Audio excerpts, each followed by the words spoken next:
First World War. The young men saw war as a challenge. To meet it, they had to overcome fear and anger. They were not prepared, and they put their lives in danger. It was like going for a walk in the woods without a ranger. The soldiers lived in trenches in the ground. Wrinkles appeared on their faces when they frowned. Cavities formed in their wounds, where bits of bones come popping out like craters on the moon.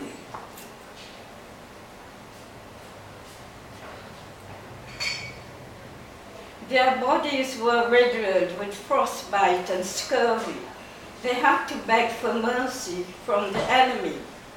The soldiers could not retreat for fear of a bayonet in their back. Many were executed for cowardice.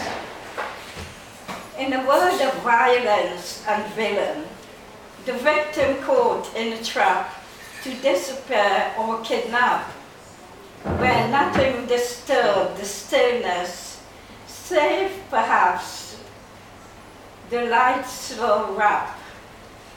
The sacrifices made were huge. The horrors of war was profound and insensitive. The grief and sorrow were devastatingly caused by the paper and food shortages due to the submarine blockade. There was starvation and suffering, pain and sorrow. Many died. These were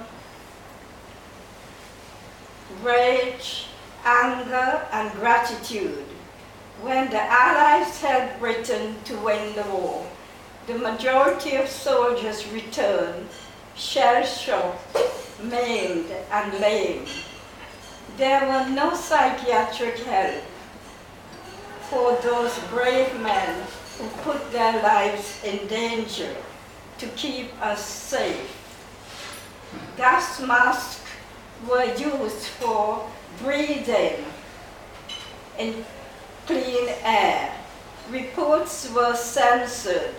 Men were silenced. The Germans released bombs that looked like sausages. They blow up buildings against their will. They planted landmines to maim and kill. They chased the villagers to the hills. There were beans to spill, but a gap to fill, for a medal and some frills. The countries were all leaderless.